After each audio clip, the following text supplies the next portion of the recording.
शिक्षण मनोविज्ञान का एक महत्वपूर्ण जो है टॉपिक शिक्षा मनोविज्ञान का अधिगम पठार काफ़ी इम्पॉर्टेंट है। यह नैसर्गिक है। कभी कभी हम सीखते रहते हैं और सीखने में एक ऐसा समय भी आता है जब हम कुछ भी नहीं सीख पाते हैं।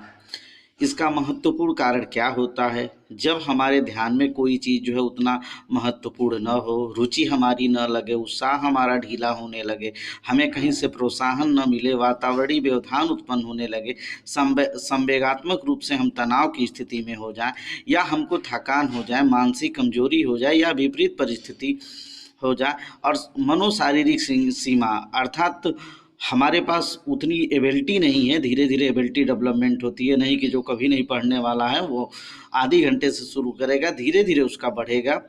और अधिगम कौशल पाठ्य सामग्री, सही बात है कि जो चीज़ पढ़ना है अगर वो सही तरीके से ना मिले तो उसके बावजूद जो है पठार का होना स्वाभाविक है। इन परिस्थितियों के कारण अधिगम में पठार बन जाता है।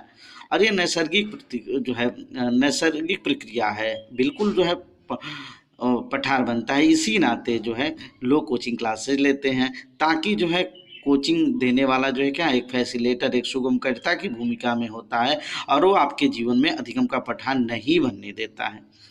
शिक्षण कौशल में अधिगम अंतरण या प्रशिक्षण अंतरण का जो है सिद्धांत काफ़ी इम्पॉर्टेंट है। देखिए, हम जो कुछ भी सीखते हैं इस ज्ञान का अन्य परिस्थितियों में हम प्रयोग करते हैं। सीखे हुए ज्ञान का अन्य परिस्थितियों में प्रयोग करना ही सीखने का अंतरण है। अंतरण जो है 3 प्रकार का होता है: धनात्मक अंतरण, ऋणात्मक अंतरण, अधिगम में शून्य अंतरण। धनात्मक अंतरण उसे कहते हैं जो पूर्व में अर्जित ज्ञान नवीन ज्ञान को प्राप्त करने में यदि सहायक है तो धनात्मक अंतरण। देखिए, धीरे धीरे आपको जो है दूरस्थ शिक्षा के माध्यम से बताया जा रहा है, तो आप जैसे पहले दिन का वीडियो देखे, दूसरे दिन का, इसी तरह से लगातार अगर 2-2 बार देखते जाएंगे, लिखते चले जाएंगे तो आपको समझ में आने लगेगा कि क्या है, और पूरा कंसेप्ट आपका क्लियर हो जाएगा। तो यहाँ पे धनात्मक अंतरण होगा कि जो आप पूर्व अर्जित ज्ञान होगा वो नवीन ज्ञान की प्राप्ति में आपके लिए सहायक होगा। पता चला कि रेगुलर रूप से नहीं है तो ऋणात्मक अंतरण होगा, अर्थात जो कुछ भी सीखे हैं वो सब आप भूल जाएंगे और नवीन ज्ञान को प्राप्त करने में बाधक होगा। इसे ऋणात्मक अंतरण कहते हैं। तो लगातार अगर देखिए तो लगातार देखिए, और न देखना है तो मत देखिए। तो ये ऋणात्मक अंतरण होता है, अर्थात जो नवीन ज्ञान को प्राप्त करने में जो है जो बाधक होता है उसे ऋणात्मक अंतरण कहते हैं। अधिगम में शून्य अंतरण वह होता है, अंतरण न होकर अंतरण की अनुपस्थिति जो है होता है, अनंतरण की अनुपस्थिति हो, अर्थात किसी कार्य करने की योग्यता और अन्य कार्य की योग्यता पे कोई प्रभाव नहीं पड़े, उससे शिक्षण कौशल में शून्य अंतरण कहते हैं। जैसे सपोज डेट हम ही आपको अगर यहाँ पे बता रहे हैं और उसके बावजूद हमारी एक भी बात आपके दिमाग में नहीं जा रही है, और तो उस स्थिति में जो है आप में शून्य अंतरण हो रहा है, अर्थात मेरी किसी भी बात का आपके ऊपर कोई, और ये भी सोच लीजिएगा हो सकता है कि वह अधिगम में पठार की स्थिति में आप हों और उस समय कहीं ना कहीं आपके रुचि में, आपके उत्साह और आपके वातावरणीय व्यवधान या आपके संवेगात्मक तनाव के कारण ऐसा हो रहा है।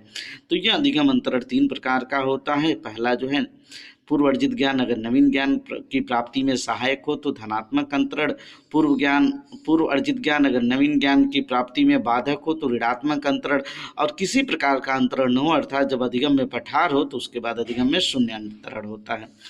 अधिगम अंतरण का सिद्धांत मतलब जो चीज़ हम सीखते हैं वह कैसे जो है जाता है। एक तो आप मानसिक रूप से अनुशासित रहेंगे तभी आप सीख पाएंगे, और मानसिक अगर विक्षिप्तता रहेगी या कहीं और आपका ध्यान रहेगा तो शायद आप कभी भी न सीख पाएँ। आरोपण का सिद्धांत, भाई जाहिर सी बात है कोई चीज़ आपके ऊपर आरोपित की जाती है, इसको आप जानते नहीं हैं, इसको तो कम से कम 2 बार देखिए, 1 बार लिखिए, तब तो आपको आएगा। नहीं ऐसा करते हैं तो आपको कदापि नहीं आएगा, क्योंकि दुनिया में हर चीज़ें पहली बार आपके ऊपर थोपी ही जाती हैं।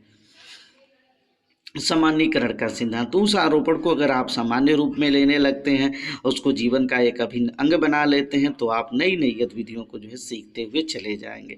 समान अवयव का सिद्धांत, प्रत्येक विषय में कुछ ना कुछ जो है समान एलिमेंट्स रहते हैं। अर्थात यहीं पर देख लीजिए, प्रत्येक शब्द से आप जो है परिचित हैं, समान है, अवयव है, सिद्धांत है। इन शब्दों को भिन्न भिन्न विषयों में भी आपने लोगों ने देखा होगा। यही समान अवयव का सिद्धांत है। तो अधिगम अंतरण का सिद्धांत के लिए जो है, अधिगम अंतरण कब होगा? जब मानसिक रूप से अनुशासित रहेंगे, दी गई चीज़ों को आप स्वीकार करेंगे और चीज़ों को जो है अपने अनुसार जो है आप सामान्यीकरण करेंगे, और उसके बावजूद जो है अब प्रत्येक सब्जेक्ट एक दूसरे से कोरिलेट होती है, इस बात को आप समझेंगे, तो ये समान अवयव का सिद्धांत है। अब बहुत महत्वपूर्ण टॉपिक है, अधिगम को प्रभावित करने वाले कारक। माने हमारे सीखने को, अधिगम मतलब सीखना होता है, सीखने को प्रभावित करने वाले कारक, शारीरिक कारक। अगर मान लीजिए शरीर ही आपकी जो है पूरी तरह से जो है आपके साथ न हो, अर्थात आप बेडौल हो गए हैं, आप बैठ नहीं पा रहे हैं, हमेशा जो है आपको नींद आ रही है, तो इस स्थिति में कहीं ना कहीं शारीरिक प्रॉब्लम है। मनोवैज्ञानिक कारक, आप जो है पता चला कि निगेटिवनेस के साथ हैं, नकारात्मकता आपके जीवन में घुसी, अरे कि कहाँ वैकेंसी आएगी, कहाँ कोई टीचर होता है, इससे बढ़िया पैसा रुपया दे के जो है टीचर हो जाएंगे। तो यह जो है मनोवैज्ञानिक कारक आपके जो है अधिगम को बिल्कुल प्रभावित करेगा। पर्यावरणीय कारक, पर्यावरणीय कारक जैसे वर्तमान समय में कोरोना संकट और ये तमाम सारी चीज़ें हैं, लेकिन इसमें भी भाई अगर हम जब तक जो है जीना है तब तक संघर्ष करना है, और जीवन ही संघर्ष का नाम है, रुकने का नाम जो है मौत है। अगर यह चीज़ सोच तो आपका अधिगम नहीं प्रभावित होगा। फिर ध्यान, कितना कंसंट्रेट से किसी चीज़ को देखते हैं। थकान, अर्थात हर सब्जेक्ट के बाद जो है, हम नहीं कहते हैं कि हर एक सब्जेक्ट के बाद दूसरी सब्जेक्ट जो है पढ़ते रहिए, इस तरह से आपको थकान नहीं होगा। और एक ही सब्जेक्ट पढ़ेंगे तो बोरियत हो जाएंगे। स्मरण, जितना जरूरी है स्मरण उतना जरूरी है विस्मरण।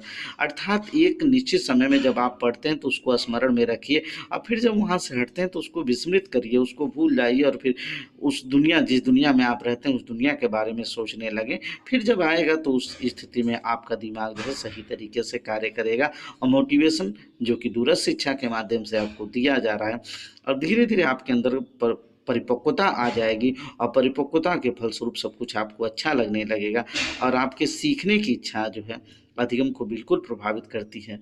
अगर ये सारी चीज़ें अगर पॉजिटिव रूप में हो तो आप ज़्यादा सीखेंगे, निगेटिव रूप में हो तो कम आप सीखेंगे। इस प्रकार से जो है 2 लेसन खत्म हुए। 28 लेसन में 2 लेसन। पहला लेसन था शिक्षण कौशल या शिक्षण विधियाँ, और दूसरा था शिक्षण अधिगम के सिद्धांत।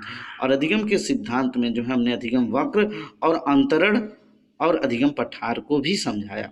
ठीक है, तो फिर अगला लेसन जो है 28 लेसन है, 28 लेसन का ये जो है 2 लेसन समाप्त हुआ। अभी 26 लेसन है, हालांकि वो लेसन छोटे हैं, 2 या 3 वीडियो में ही एक लेसन जो है कवर होते हुए चले जाएंगे। धन्यवाद।